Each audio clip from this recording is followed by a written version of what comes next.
जब हम railway station पर ट्रेन का इंतजार करते हैं तो हमारे नज़र अक्सर बस ट्रेन पर ही रहती है। लेकिन ट्रेन के ऊपर जो इलेक्ट्रिक वायर है, नीचे जो ट्रैक है और सामने जो सिग्नल लगा है, इन सब के पीछे एक पूरा सिस्टम काम करता रहता है। और सिग्नल की बात करें तो ज्यादातर लोगों को लाल, पीला और हरी लाइट की ही जानकारी होती है। लेकिन रेलवे में कुछ सिग्नल ऐसे भी होते हैं जिनका काम थोड़ा अलग है। आज हम 4 इम्पोर्टेंट सिग्नल को 3D एनिमेशन की मदद से समझेंगे। Sun signal, calling on signal, route indicator और रिपीटर सिग्नल। हम समझेंगे कि ये कब ऑन होते हैं, कब ऑफ होते हैं, लोको पायलट को क्या इंडिकेशन मिलता है और इनके पीछे इंटरलॉकिंग सिस्टम कैसे काम करते हैं। तो चलिए शुरू करते हैं। सबसे पहले बात करते हैं सनटिंग सिग्नल की। अब सनटिंग शब्द सुनकर घबराने की जरूरत नहीं है। जब रेलवे में किसी लोकोमोटिव, कोच या वैगन को एक जगह से दूसरी जगह मूव किया जाता है, खासकर यार्ड या स्टेशन के अंदर, तो इस मूवमेंट को सनटिंग कहा जाता है। जैसे मान लो यार्ड पर एक मालगाड़ी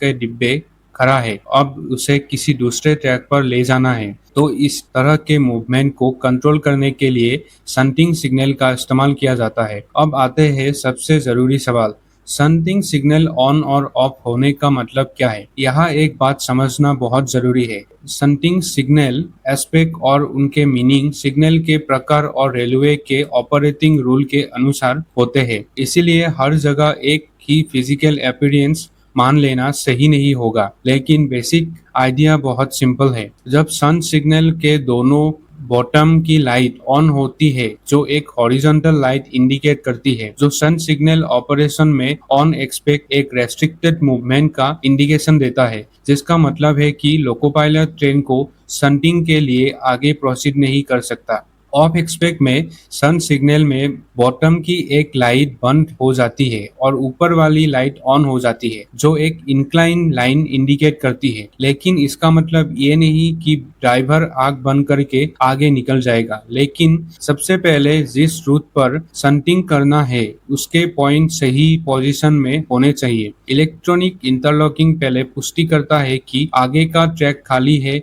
पॉइंट मशीन सही दिशा में लॉक है। सभी शर्त पूरी होने के बाद ही सनटिंग सिग्नल अनुमति देता है। इसके बाद लोको पायलट 15 किलोमीटर प्रति घंटे की रफ्तार से ट्रेन को आगे बढ़ाता है, ताकि किसी भी आपात स्थिति में तुरंत ट्रेन रोका जा सके।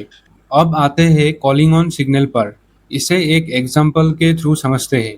मान लो आपकी ट्रेन स्टेशन पर पहुंची और उसका साथ और एक लोकोमोटिव जोड़ना है। इस स्थिति में काम आता है कॉलिंग ऑन सिग्नल। सामने होम सिग्नल लाल इंडिकेशन है। अब सामान्य स्थिति में ट्रेन वही रुक जाएगी। लेकिन कभी कभी ऐसी ऑपरेशनल सिचुएशन आ सकती है जहां ट्रेन को उस ऑक्यूपाइड या पोटेंशियली ऑब्स्ट्रक्टेड लाइन पर कंट्रोल तरीके से आगे बढ़ाना जरूरी हो। अब ध्यान से समझो, कॉलिंग ऑन इंडिकेशन मिलने का मतलब ये नहीं है कि मेन लाइन का स्टॉप एस्पेक्ट खत्म हो गया। मेन सिग्नल स्टॉप पर रह सकता है, लेकिन ऑथोराइज कॉलिंग ऑन मूवमेंट के लिए अलग इंडिकेशन मिल सकती है। इस इंडिकेशन के बाद लोको पायलट को बहुत सावधानी से आगे बढ़ना होता है और उसे ये मानकर चलना होता है कि आगे ऑब्स्ट्रक्शन हो सकता है। यानी सिग्नल कह रहा है आगे बढ़ सकते हो, लेकिन भाई पूरा ध्यान रखकर। अब बात करते हैं रूट इंडिकेटर की। इसे समझना बहुत आसान है। मान लो एक स्टेशन पर सामने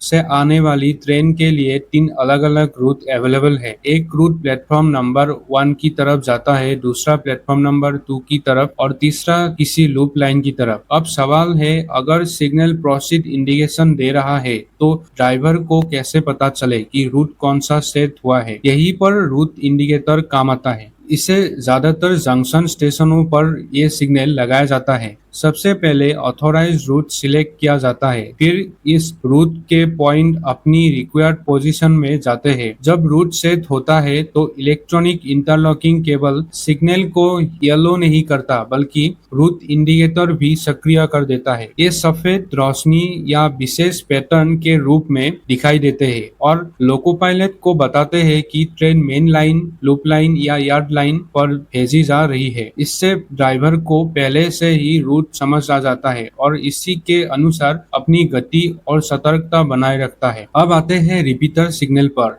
इसका काम थोड़ा अलग है। मान लो ट्रैक सीधा नहीं है, आगे एक बड़ा कर्व या कोई पहाड़ है। और मेन सिग्नल ऐसे जगह लगा है कि लोको पायलट को वो सिग्नल दिखाई नहीं देगा। अब अगर ड्राइवर को सिग्नल की इंफॉर्मेशन पहले मिल जाए तो वो अपनी ड्राइविंग को उसी हिसाब से प्लान कर सकता है। इसीलिए ऐसे लोकेशन पर रिपीटर सिग्नल का इस्तेमाल किया जाता है। रिपीटर सिग्नल का बेसिक काम मेन सिग्नल के एस्पेक्ट को एडवांस इंडिकेशन देना होता है। अगर आगे मेन सिग्नल प्रोसीड कंडीशन में है तो रिपीटर सिग्नल कॉरेस्पॉन्डिंग इंडिकेशन के जरिए ड्राइवर को पहले से इंफॉर्मेशन दे सकता है। अगर आगे मेन सिग्नल की स्थिति कॉजन या स्टॉप से जुड़ा है तो रिपीटर उसी के अनुसार इंफॉर्मेशन दे सकता है ताकि ड्राइवर को आगे की स्थिति का अंदाजा पहले हो सके। मतलब सिंपल लैंग्वेज में मेन सिग्नल आगे है लेकिन उसके खबर आपको पहले से मिल रहा है। बस यही रिपीटर सिग्नल का बेसिक आइडिया है। तो देखा आपने, रेलवे का सिग्नल सिर्फ एक लाल, पीला या हरी लाइट नहीं है। एक छोटी सी इंडिकेशन के पीछे सिग्नल पॉइंट्स, ट्रैक डिटेक्शन,